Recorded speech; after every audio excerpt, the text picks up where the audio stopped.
Friday Football Fever, sponsored by Heartland Credit Union. Week 1 was about shaking off the rust. Week 2 is where it really gets real. Historic rematches and clashes are all a part of tonight. Both Goddard schools facing off, East and Northwest. Those are just a few matchups taking place in the Sunflower State. Welcome to Week 2 of Friday Football Fever. We got a loaded show for you as we begin over at Mays High, where the Eagles host the Andover Trojans. Both of these teams enter the game 1-0. Mays quarterback Braden Miovola, the O-line's giving him all the time in the world, finds his Manzano. That being Maddox Manzano. Eagles got a 7-0 lead after that. But Andover does what they do best. A little ground and pound going the other way. That's Carson Gensel with the carry till he's finally shoved out of bounds right there near the chalk. That sets up a Trojan field goal on 4th down, but from short range, this kick ends up being no good. It's wide to the right. Mays ends up taking this game in shutout fashion, 27-0 the final. Down the road, Mays South was hosting Salina South. Cougars quarterback Israel Tells, with time in the pocket on 4th down, he steps up, airmails this one over the receiver's head. Just a hair over a minute left in the half. Mavericks now with it, leading by 7, and they're hungry for more. That's a quick completion to Braxton Libby, and a play later, Rain Illian flushed out of the pocket, rolls to his left, finds his number 1 again, this time for 6. Mays South squeaking by this one. They win at 38-35. Next up, a crosstown rivalry between Eisenhower and Goddard. Both teams looking for their first win of the year. That's Goddard quarterback Brock Sullivan passing it perfectly in the bucket to Joe Dykemper for 6. What a touchdown midway through the first. Now check this out. Can you say play of the night candidate? We don't want to spoil anything, but here's Sullivan on the draw. Doesn't look like he'll get anything, but then he barrels through defenders and takes it all the way to the crib for 6. Goddard wins this one 36-28, the final. All right, time for our game of the week again. East taking on Northwest, and oh boy, these squads were amped up to get out on the field. Both City League teams started the season in the win column, but only one can keep that perfect record intact. The Blue Aces looking to redeem themselves from a shutout loss in 2024. Not an easy feat on enemy turf. First quarter, Northwest Jalen Mason, the KU commit, fakes the handoff, and he's going to run it in himself all the way around the defense for the touchdown. Grizzlies lead, looking to answer. East launches the ball downfield right here, but it's picked off. That's Jaquin Swally coming down with the interception. Nothing comes of that possession, but started the second quarter, Jalen Legone with a 63-yard kickoff return for the touchdown. 14-0 Grizzlies. Now East finding itself in a rhythm. That's Prince Marshall with a lateral to Deuce Bohannon. One of the best running backs in the state right there, turning on the Jets after that tackles made, gets him inside the 10. Few snaps later, Bohannon again spins around the line, finds around the corner of the end zone. Blue Aces down 7 at the half as we take it to the third quarter. Wichita East, Draylen Smith takes it past the pylon to tie things up. And that's your final score right there. Northwest taking it 34-14. What a great ball game over there at Northwest High School as they end up getting the dub. It's now a 2-0 start as we bring in KSN's Asia Simone Smith. She had a front row seat to the action. And Asia, tough to top last week, but a great game nonetheless.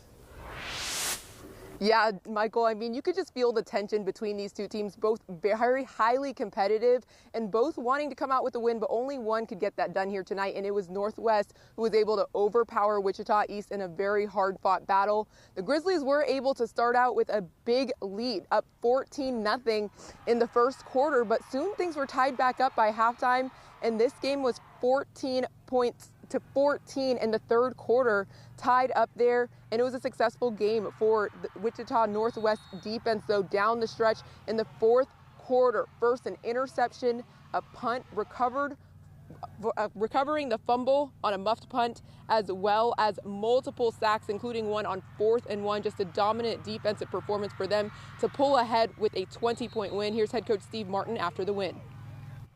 I thought we had a good week. Offensively, it didn't translate, but a lot has to do with those guys.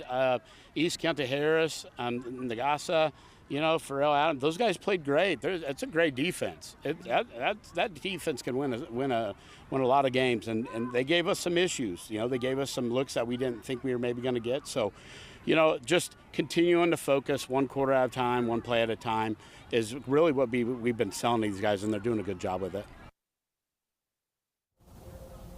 And a big factor that kept Northwest on top was their veteran experience in quarterback Jalen Mason, who remained poised. Wichita East, a much younger quarterback, only a sophomore, still very successful, very athletic, but it was the veteran team that was able to come out on top. Now Northwest has work cut out for them as they head to Junction City next week for week 3. Here for you at Northwest High School, Asia Simone Smith, KSN Sports.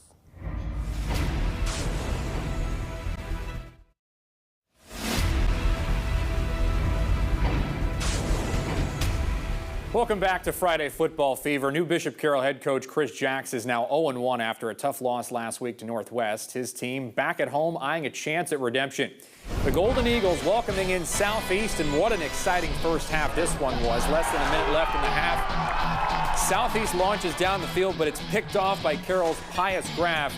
Next, Carroll passes down to the left, and this one's going to be intercepted again by Southeast Cason Hartfield. Nice pick right there. Great way to read the quarterback. Back in Southeast side, long pass, and this one's going to be snagged by Graff again. Back to back to back. Interceptions in a row, closing the first half out as Bishop Carroll takes it 33-6, the final. Wellington making the drive up I-35 to face the defending 3A state champs Andale in the Indians home opener. Opening drive for Andale, and it's Sam Harp on the keeper. He takes it in for the score. Andale leads 8-0, converting on the 2-point conversion. Wellington now on their opening drive. Jalik Armstrong gets the handoff, and he takes it in for 6 as we're now all tied up 8-8. Next Andale possession, Jack Horsch. He gets the handoff. Sees nothing but open green grass as he makes his way in right here for the score. Look at him bulldozing his way through. Get off me. All the way in for the touchdown. Indians up 16-8. Next Andale drive, Sam Kuiper with the ball. He muscles his way in for the touchdown right here. This is some smash mouth football. Andale leads 24-8. And the final score here, they put up a lot more than that. 77-20. Andale victorious. McPherson was on the road taking on Circle, and check out number 7 right here on the handoff. This young man is gone. No flags in sight as he breaks away from the shoestring tackle. Circle off to an early lead with this touchdown, but McPherson goes on to take this game 34-17. Now we take you to Buhler. Augusta came into tonight 0-1, looking to even up its record against a Buhler team who beat them 43-14 at this very time last season. Could they pull it off? Let's find out. Running back Ben Klaus takes the pitch as he works his way down the sideline right here, fights his way into the end zone for 6 as he gets into the score. Augusta just coming up short. Buhler on top, 37-12, the final score there. Now we head up to Valley Center as the Hornets are taking on Hutch. We pick it up in the third quarter for Valley Center. Connor Thatcher connects with Silas Prem for the long reception down the sideline right here.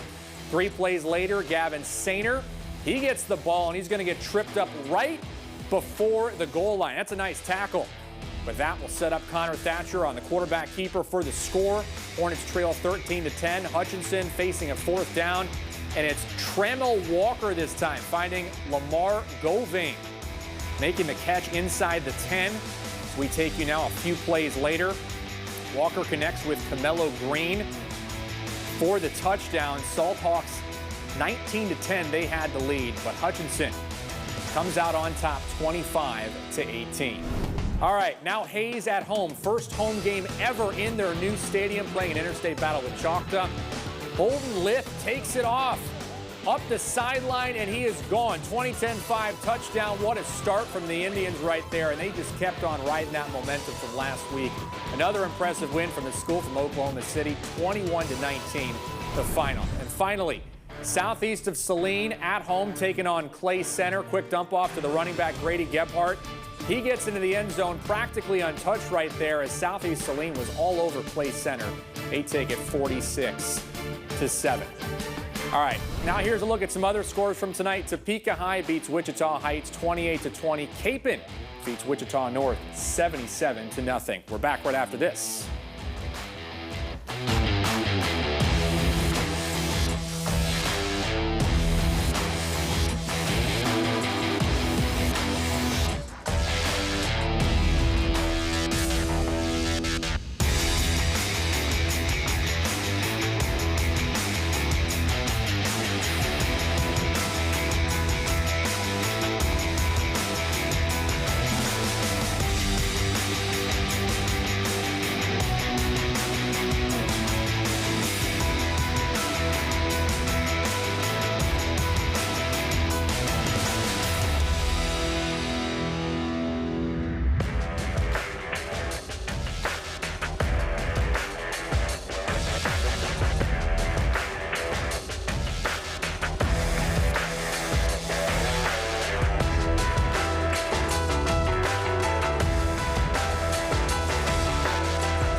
right, highlights have been shown, scores have been told. Now it's time for my favorite part of the night, play of the week. And the winner goes to Sullivan and Goddard on the quarterback jaw right here. Looks like he's going to be stopped, but no, couple spins, and he's into the end zone, shocking everybody as he gets his way in the pylon. Unbelievable game from him and for Goddard as they come out with the victory.